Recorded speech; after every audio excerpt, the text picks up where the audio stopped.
wars at the DMZ, which separated North and South Vietnam. So I fought the North Vietnamese Army and the Viet Cong. So we were always engaged in some kind of battle. Our camp was called Tombstone. Tombstone was an appropriate name because our camp was in a cemetery. So we slept in a cemetery every night, which was kind of nice in a way. It was peaceful, very peaceful. And the other thing is that sometimes when we got into fights with the enemy, we were able to hide behind some of those tombstones. And then we would build our bunker, dig deep holes in the ground, and put metal over the roof, sandbags so that we would not get hit. The search and destroy was a term that we used after so long to actually go out and seek out the enemy. We went out there rather than being on the offense. Was a defensive thing. So we would go into villages, we would look for weapons, we would look for food. The enemy was very slick. They lived underground. They had tunnels underground. They had tunnels that were so complex that you can go through a small hole for several thousand feet deeper into the ground and open up into a hospital underground or barracks underground. They were able to cook underground and make little chimneys all over the place that you wouldn't even spot the smoke. They were that good. And so we would go in, we would look for the enemy. We would go into villages. Can you imagine somebody going to your house today and they don't have to ring a doorbell or knock? They just walk in and start searching your house? How would you feel about that? We'll go in there, turn over their tables, empty a bin of rice, looking for weapons and stuff like that. If they got a rug, we'll pull the rug up to see if there's a hatch or something there, or a chute, so the enemy would come in and they would drop down. Those kind of things. And so the people had no choice. They didn't have a voice. When we came in, we came in. If we thought you were suspicious, we'd take you with us, tie you up. We would search you. You didn't have a say in that. The Koreans were even harder than us in some cases. So we asked the whole village to come out. We asked you questions, and you didn't answer. There was a case where a lady was pregnant, and in order to get the village to talk, they sliced her stomach open, pulled the baby out to get that village to start talking. A lot of atrocities. At night on Search and Destroy, 4 of us would go out. And while you're walking out, it's dangerous because while I'm taking patrol out, you don't know if you're in somebody's rifle sight, so you take a chance. Walking across a rice paddy, so you can't run because you get bogged down. And you can't wait to get to the tree line because once you get there in that forest, you know that you feel safer. You get in there and you wait for the sun to go down. So we take turns. 2 guys stay up 2 hours. 2 guys try to nap 2 hours. We do it all night long. And we wait for the enemy to come. And then we just open up and kill them. Anybody out at night is the target. So you wait to destroy whoever comes out. One night we killed an old man who happened to be coming down the trail. We couldn't see him. We could see a silhouette. We could hear footsteps. So we blew our claymore mines. We put about 300 holes in the man. So that morning, we looked on the trail and we saw him. His wife was crying. The old man had left his house, or his hooch we call it. He was drunk. Didn't know which way to go. And we felt bad. A friend of mine down in Florida, we talked about that this summer. He said, I can still see that old man. And I feel so sorry for him because the man had a mental problem too. And so we blew them away like we would do anybody else at night. And that haunted us for a long time, that we killed this innocent man who happened to be drunk. But the rule was, once the sun went down, the enemy normally came out at night. Whoever was out at night was the target. So search and destroy was difficult. You would break folks' hearts because sometimes you just burn their house down. You believe they were a village that what we would call Vietcong or VC sympathizers that were there to watch over the enemy at night. When the enemy come to their village, they would feed them. We burned the whole village down. And those old ladies be crying their hearts out because we've actually just burned down their home.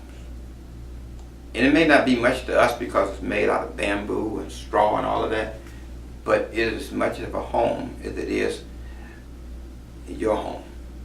You just take a Zippo or cigarette lighter, just touch it to the place, it just burns. Everything they own. They're not allowed to go back in. We bring them out, we just burn it down. So search and destroy, you destroy everything. Sometimes if you're so cruel, you just kill the animals too. Pigs, chickens. The other thing is that the diet. You ever eat dog? We would eat dog. We ate rat. We ate bugs. Stuff that you guys need to try.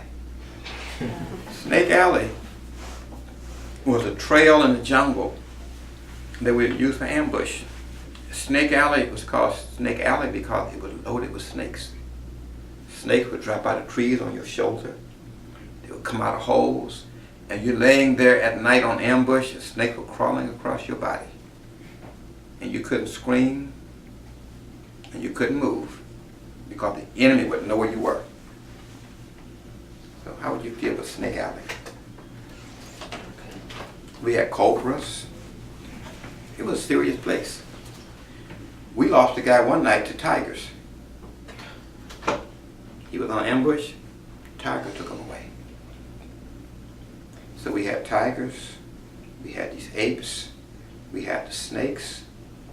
We had the leeches.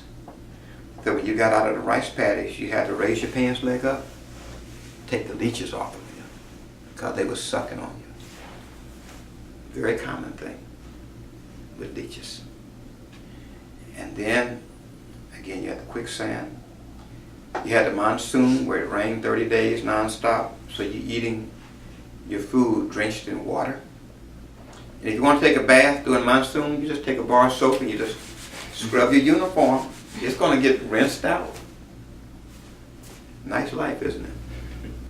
When we were over there, there were guys who would kill somebody and would wear a string of ears so that if you four were enemy and I killed all four, I would cut off the right ear only and I'd string them on the string and wear them just to show how many people I killed. Crazy, isn't it? Or carve the diamond in somebody's forehead and leave them in the field to let the enemy know what unit did it. Could you do that? Or when you capture an enemy soldier, sometimes we would question them. So I could say, give me your hand. I would say, how many people are in your unit? And you would say nothing. And I'd take wire pliers and pull your fingernail out. And I ask you again. And I pull another nail out. Sooner or later you're going to talk. But then there were guys who didn't say a word. They lose all their nails. But then they would do things like that to us too. So both sides had their atrocities. Didn't make it right, but both sides had their atrocities. You know, like putting batteries to your neck, shocking you and stuff to make you tell stuff. And then you didn't just gulp things down when you would drink. They would sell whiskey. Some guy would drink the whiskey and they would die because it had battery acid in it. They want whiskey so bad they would drink it down real quick. What you do is you put it in your mouth and you hold it. If it starts to burn, you know something's not right. But battery acid, those kind of things. Now that was because you were buying the whiskey from people you didn't know From the Vietnamese. who were friendly or VC. Right, you really did. The villagers would sell Pepsi, Coke, they would sell Seagrams, and if you wanted to drink, you'd buy it from the black market. But they would doctor it up, and you never know. It's one thing to buy bottled soda because it's got a cap on it. But when you buy alcohol and they've taken the labels off and then put battery acid in it and then put it back together, you never knew. You never knew.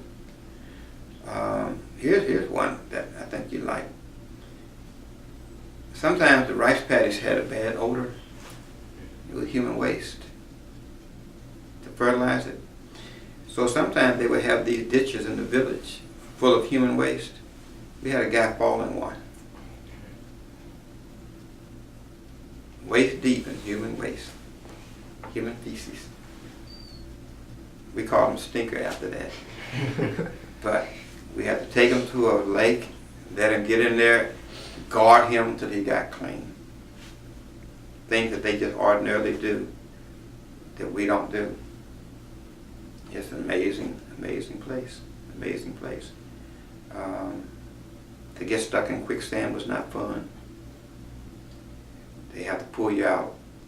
Sometimes somebody would make a mistake and use their rifle, and they would put the rifle butt in your hand, and it would go off and kill that person. Those kind of things. And Khe Sanh was the kind of place that it was surrounded by the North Vietnamese, and seeing a lot of action.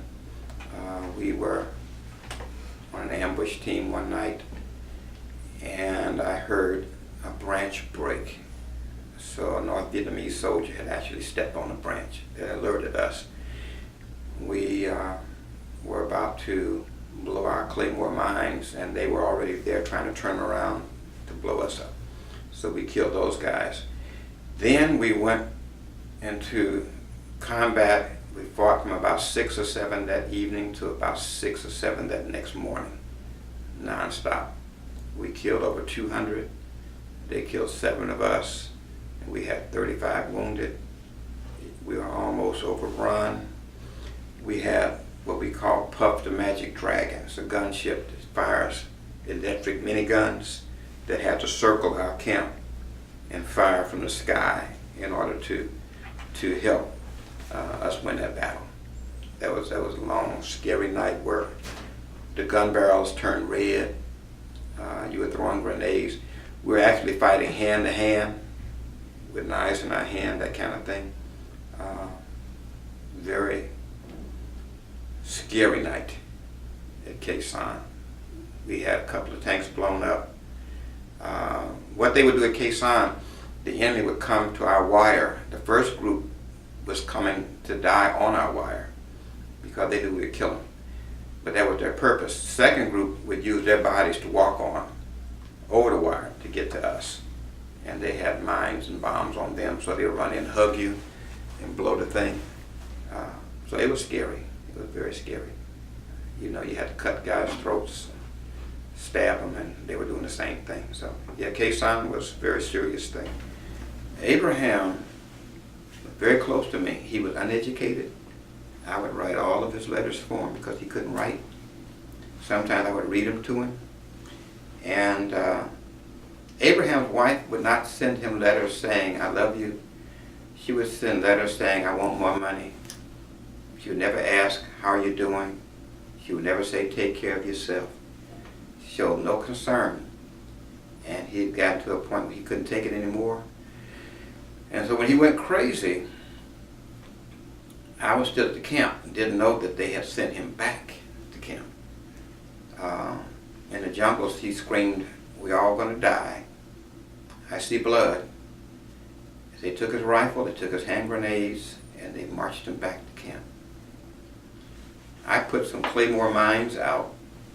Claymore mines have 700 steel balls in them that we kill the enemy with. And I was putting those out, and I had my detonator. You push a button to blow it. So I keep my detonators in my pockets. Abraham got a detonator and stood behind me and I didn't know it until he called my name. And when he called my name, I looked up like this, and he had this detonator, and he had plugged that line in, and before I could do anything, he blew it, blew us to pieces. And I shielded. Remember I said I shielded him? Because he was behind me. And that's what tore me to pieces, because this man tried to commit suicide. See that? So all my close calls, my wounds, what tore me apart was one of my own friends.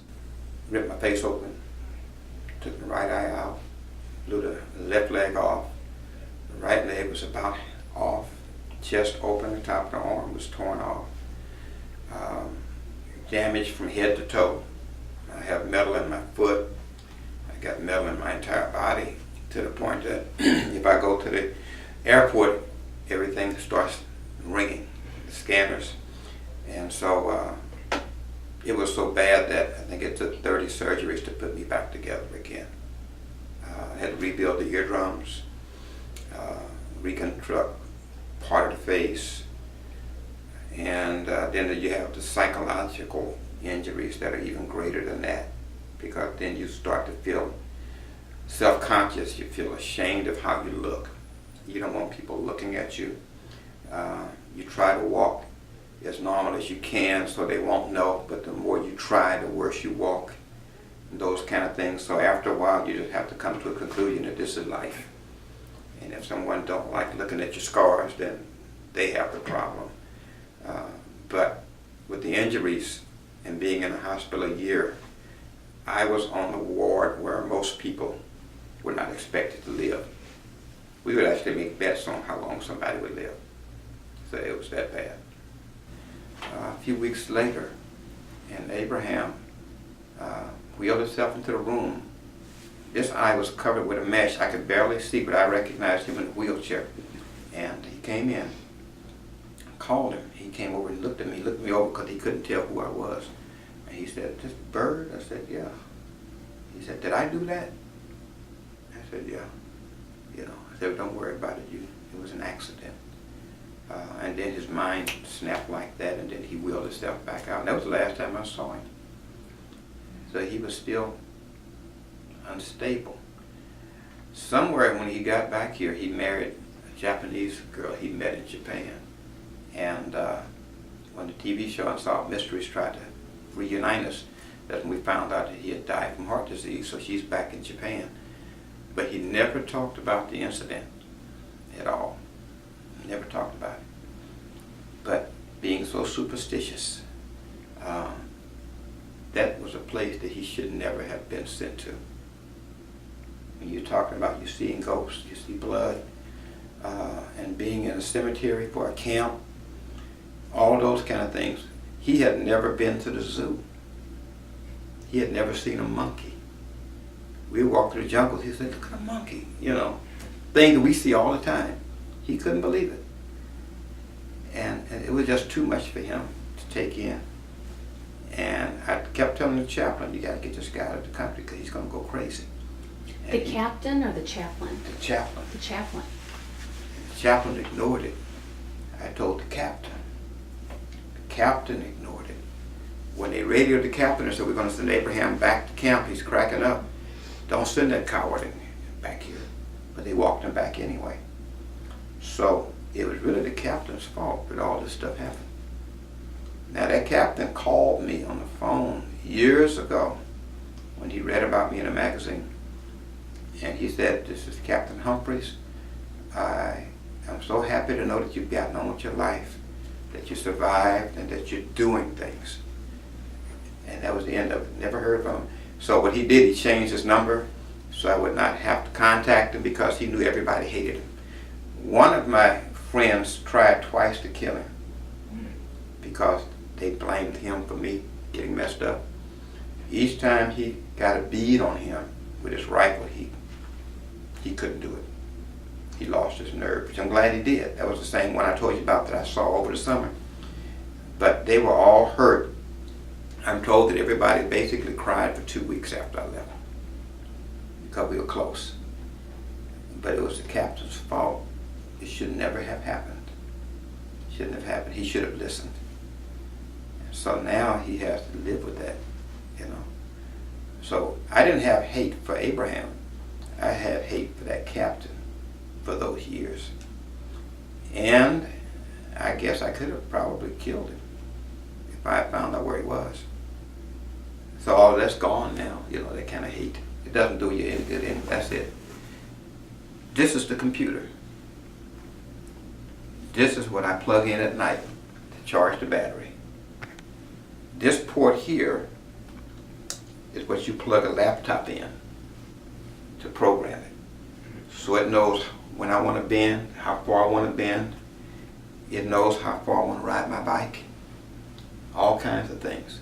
So all down in here, that's the computer. This is the skin they put on it to try to match your leg in size. The new one is all waterproof. I can swim in it. I can run again in it. If I tap my toe to go up steps, it will walk up the step for me. Isn't that amazing? The new one has a gyroscope in it, so it knows when I lean or somebody bump me, it'll make sure I don't fall. That's what I needed in Paris. See? But $100,000 seems like a lot of money, doesn't it? $300,000 seems like a lot of money. But it'll never replace what you had. This leg was blown off right here. The gangrene set in, they had to cut it up here, or it would have killed me. See? Gangrene here, here, and everywhere, even behind the eye. That's why I said, see, rehab, see that thing? That gives you attention, doesn't it? When I was teaching, I used to take it out and put it on my desk and tell the kids, I'll be right back. Wherever I am in the building, I can see you. And they believed it. They would believe it. And one day it fell out. I did like this, and the eye fell out in the classroom. Those kids tore that classroom to pieces. You know how they bottlenecked? They couldn't even get out the door. Everybody was screaming. Because sometimes I would take it and I would turn it, I'd make it look this way and all of that. And I had a girl, she couldn't, in the art class. And I said, why aren't you drawing? I don't have anything to draw. I said, draw that. She fainted, she slid right out. She slid out of her desk on the floor. Those kind of things. See, so it gets their attention. See? So what you do with all of your disabilities, you make the most of it. I could be crying, I could be begging. I had students say, you don't have to work, Mr. Byrd. You could just sit on a corner somewhere with a cup, with the leg off. That's not why I'm here. I don't need to beg. You get on with your life. That's what you do. You get on with your life. And so, I had a student, lost her leg, had leukemia, 6th grader. And because I'm able to walk, she learned to walk fast. And we would go by her house in Madison, give her Barbie dolls. She collected Barbie dolls. So she got very close to me. Everywhere I went, she was right there at my side at school. Do you know kids were jealous of that and told her they wished that she would lose her other leg? That's how cruel people can be. And she ended up with 7 more tumors. I would go to Children's Hospital. She never complained, didn't have any hair, but as sweet as can be. And then she died. And that was like losing a granddaughter. I went to her funeral in Peebly, Missouri. My wife and I, we were the only blacks there. And everybody just surrounded us and treated us so nice. And I did real good at a funeral until her grandparents said, "You Mr. Byrd?" I said, "Yes. Our little Danielle would never have survived this long if she had not met you." That's when I cried. Because the girl never complained about a thing. She wore her shorts because she said, "I'm proud of who I am." She didn't care if kids were talking about it, she wore her shorts. And then she rode her bike. She had fun until the day she left and never once complained. See that? And so you make an impact on somebody's life because somebody else is going to go through the same thing. That's why what whatever happens to you, somebody else is gonna go through the same thing, and you gotta be an example to them. You do. Our group was close. I still come into contact and talk weekly with some of the guys in my unit, and we're just like brothers. We're just like brothers. So we tend to support each other. Most of the guys on my ambush team, I guess all of them survived. So we still talk, some in California, some in Florida. And we're very close. One of the things I found out too was about a month ago, I even met the helicopter pilot that flew me out of the jungles when I got blown up. He remembered that. I'm in touch with the doctor that pronounced me dead. We're good friends, so all of us have a very close bond. One friend of mine is Leon Tyan, who is a 100% Sioux Indian, and he's a great-great-grandson of Chief Crazy Horse. And so we're in touch every week. Very close, very close. He was always very dependable in the jungles at night on ambush, because that was our specialty. But yeah, we're all close. But they only found that I was alive just a few years ago. That's what made it special. My wartime experiences made me very hateful, extremely hateful. Not so much with the people of Vietnam, but it made me hateful of this country. When the veterans got out, the country didn't take care of the veterans as they said they would. So they turned their backs on us. The other thing is that since we had come back home, we were called baby killers. Guys were spit on. We were ashamed to wear the uniform, those kinds of things. And so it took some years to get rid of that hate and that distrust. But all in all, it made me a better person because of the things I witnessed and because of the things that I've done. So it took some time to adjust. It took some time to adjust. You have to first love yourself before you can love anybody else. And being torn apart, I had a long period of time to go through before I could trust people again. Actually, the medals I received just about 3-4 years ago. I never received my medals because I was pronounced dead. And what we have is your Bronze Star for Valor. So it means that's basically an award for being brave. You have Purple Hearts, and you see I have 2. So each time you're wounded, you get a Purple Heart. Then you get your Army Commendation Medal, where the Army sends you a special award because of heroism and bravery. Good Conduct Medal, a National Service Medal. The Vietnamese issue their own version of a Purple Heart, which is the Wounded Award Medal. This is given for valor.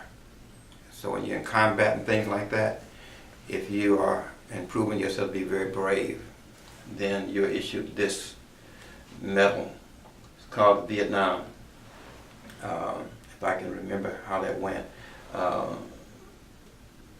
This particular medal here, now you notice it has a palm here, and then you have a star on this one. So this one is issued to the individual for bravery. This one is issued to your unit for bravery. So when you receive these, you receive them only because you have proven yourself to be courageous in battle. That's what it's for. Then your service medal with 3 bronze stars, campaign ribbon, and then this is for working with the South Vietnamese Army. And that's what those medals are for.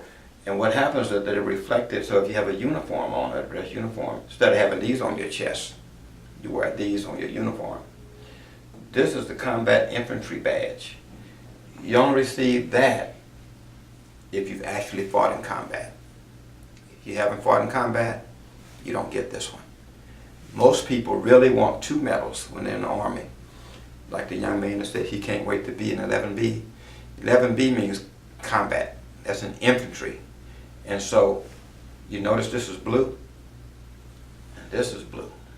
so that if he have a uniform like he has on with his army, that goes around your shoulder. But only those who have fought will receive the combat infantry badge. Our color is light blue, and you can see that around these. Then they go in succession. So what I have to do now is rearrange these medals, put these on this side. These should be over here. This was the meritorious awards and the presidential awards to the unit. So that proves that the unit was very brave in combat. So that is worn on the right side, and these are worn on the left side. Then you get these for qualifying with weapons. The diamond is for the 5th Infantry Division, as you can see up here. 1st Battalion, 61st Infantry, 5th Infantry Division, a mechanized unit that operated with armored personnel carriers. And so I was blown off of one the first time. And that's what these medals are for. So they represent, and really, they represent your history. On a dress uniform, you would wear the red diamond. In combat and in the jungles, you would have a black one with your camouflage. So you wouldn't want this to stand out like that. And so that's what those medals are for. Any questions? Anybody want to go to 11B? No? Is there anything you feel we haven't discussed so far that you want to talk about? Not really. I was going to base it on your questions. I can say this, that the Army and combat made me a better person, because now you have an appreciation for life. You have appreciation for the disabled. You try to help other people who are coming out of the military now. And you're not doing it to boast about what you have.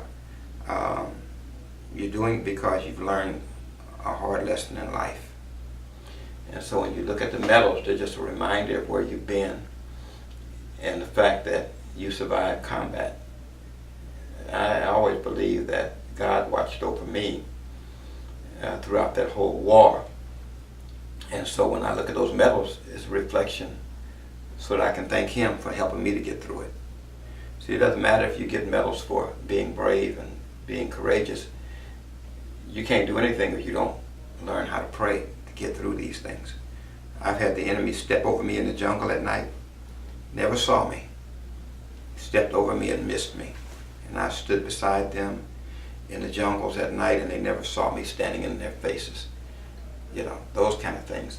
A lot of close calls. You can put it down. A lot of close calls, and we have snakes that will bite you. And those snakes we call 1 or 2-step. 2-step snake, if it bites you, you're not going to go very far. The saying is that you make 2 or 3 steps and you're dead. The poison rushes that fast. We have quicksand. We have apes that will throw rocks on you in the mountains. We have centipedes that are maybe that long, look like snakes. So there's a lot of dangers there, a lot of dangers that you never forget. You have nightmares, you have flashbacks, and you relive a lot of the things you go through. And so those things you have to learn to deal with and put them behind you. And so when you take a look on your wall and you see the medals, you're very thankful that you made it. You know, you're not going to get medals. You know, you go because of what you believe. I didn't go to Canada. A lot of guys who were drafted went to Canada to keep from going through the war. I think when President Clinton was in office, he pardoned them. And those in Canada came back home. Those of us who didn't go to Canada, we were angry about that, because even though we didn't want to go, we still obeyed the law, and we went to protect our country. We did what we thought was right. After a while, we realized that there was a war we shouldn't have been in. We shouldn't have been involved in that. a young man called, no, he didn't call me, on Facebook. We were talking Vietnamese in North Vietnam, and I told him how beautiful the country is now. He said, but we are still sad.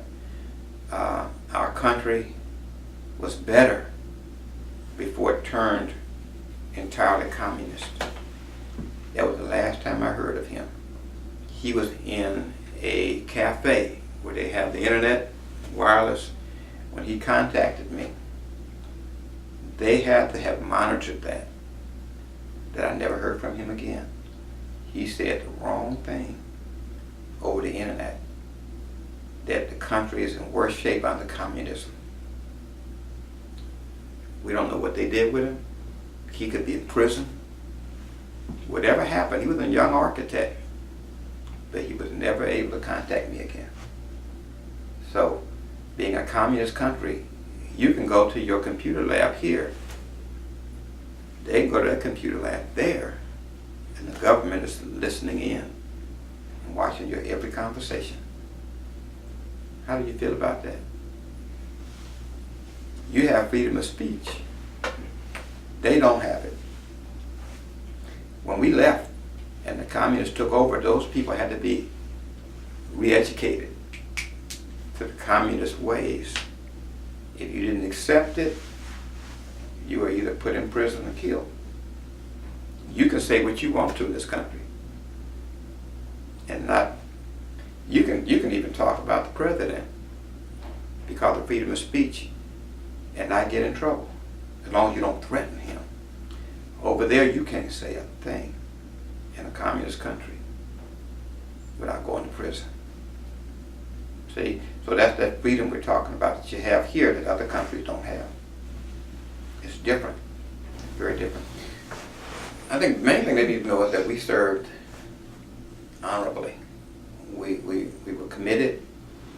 We went because we were told to go. Some volunteered, but we were proud of our service. We did what we thought was right.